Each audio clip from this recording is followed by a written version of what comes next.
Okay guys, see this position right here? This is starting from an old Benoni. And this is a position where in a game that two players played online, one player made a very substandard move. In this position, the substandard move was 9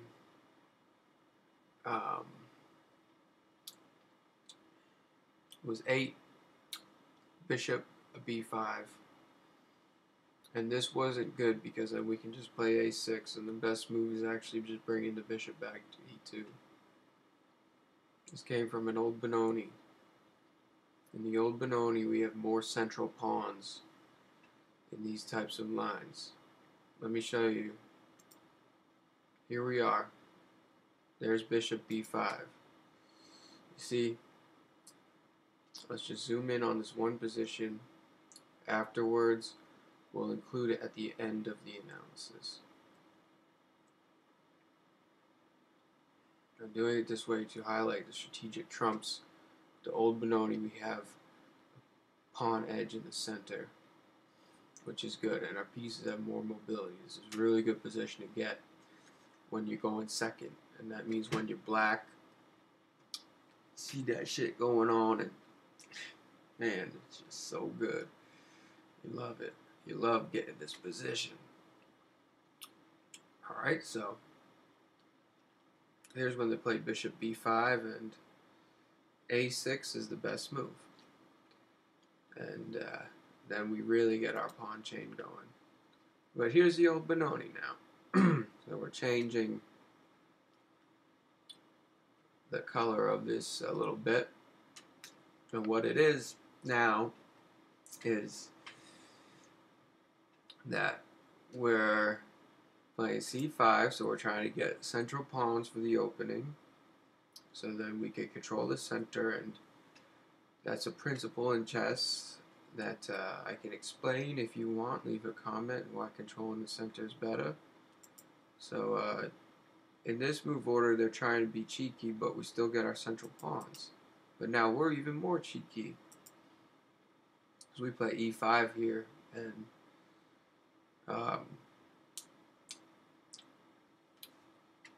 really, upon request, I could go to the other moves, like say they move their knight to b3. They're trying to say, oh well, I want my knight on the queen side now, and they've lost a defender to their king. And obviously in chess you want a castle, because that's the best move in chess. You move two pieces at once. And castling on the queen side is more dangerous in chess, and this principle has been proven to be true in the vast majority of situations. Ergo, taking this defender away from the king side in such a position when they've already lost the central control this early is an error, and people with depth can foresee an attack in such a scenario. So, in the game, and an opponent might play this as well, after this sequence, they retreated their knight back again. And now we play the even cheekier knight f6 here, because we want to have this slick fork available. Can you see what happens? Knight takes e5. Then we got queen a5 check. And when the queen comes out a5 check, it forks the knight and the king. And we end up winning right there. A piece for a pawn. So you see the knight takes, and then the queen comes out and checks. The knight can't block. There's no way around this. They're losing a piece. So this player saw this and played knight c3. And then I played e5, and then they played this. Had they retreated to another square, it would be a different game, and we'll check that on the computer. But they played this, and I played d5. So I got an edge in the center, and they can't really play against my D pawn even that well, which is good. So we could go back to that, but we can all see that that was slightly a mistake. Okay? So,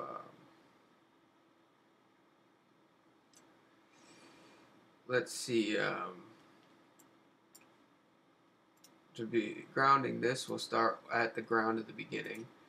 Do do do do do do do do do. See, they can't take.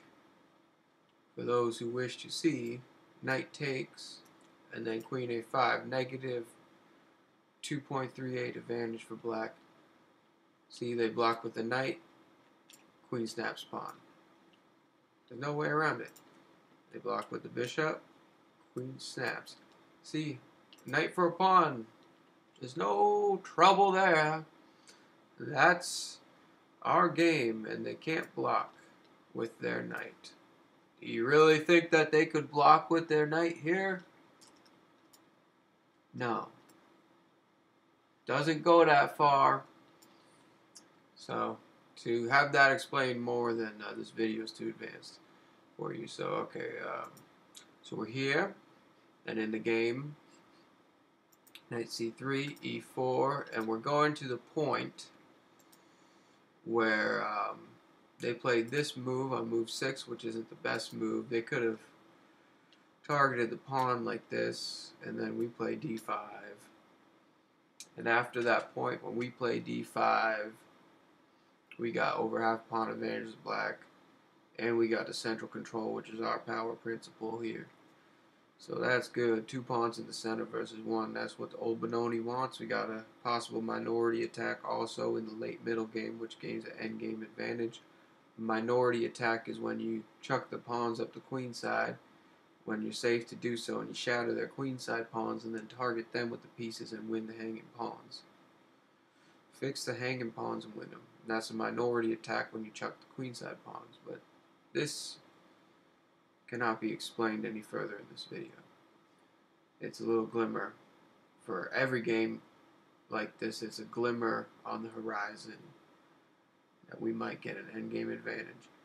Alright, so to show everyone this, it's just an advantage for us, and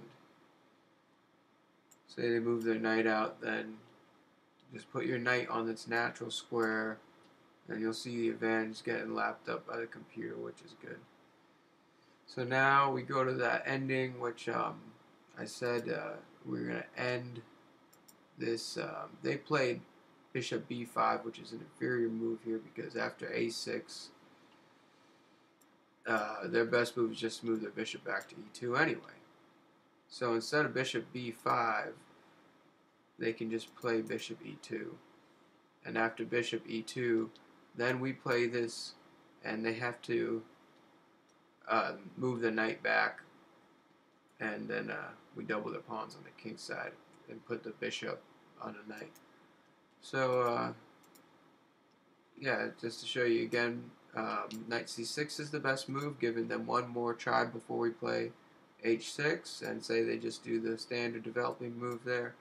Then this is played, and we shatter the pawns on the king side, and you know you're gonna want black here.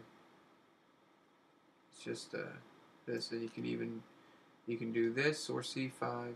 Doesn't matter. This is really good.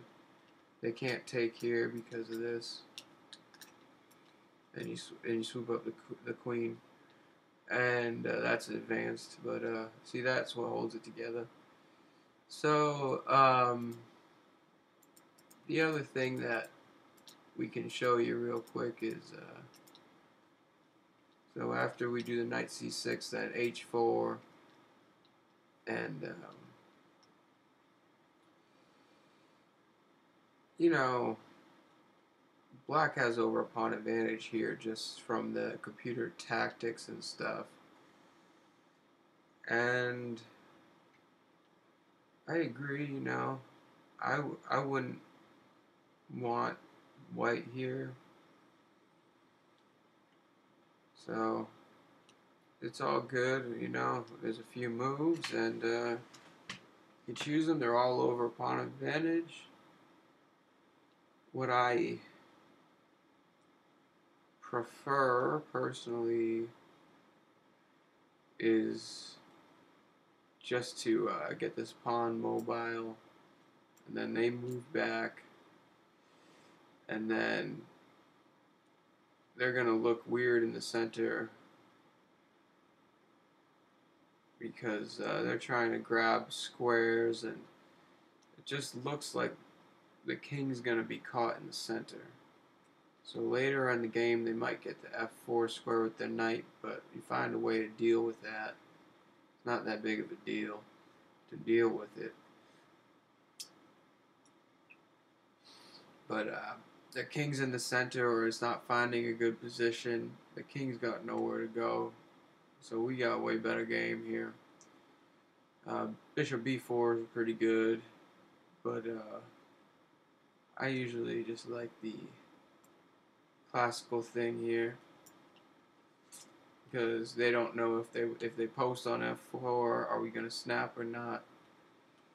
So say they post up, then we can snap, and here this is almost a 2-pawn advantage. So going back to the very beginning, you know, it's just like this, you know, and going back to the very end of that whole thing. See, this is what I said. The beginning, you see the end, and then the beginning is that the central pawns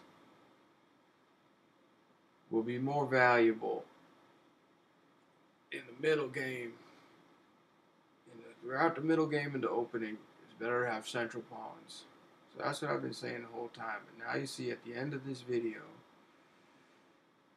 a concrete example with objective computer analysis that this was the intelligent way to go. So that's another one for the old Benoni. Thank you. This is a rare continuation, yet I have seen it in practice a few times. And I actually have seen it in a major tournament that I played, and I won that game. And the whole time the person was acting like they were winning, but I checkmated them with a tactic, and I don't know why they were fronting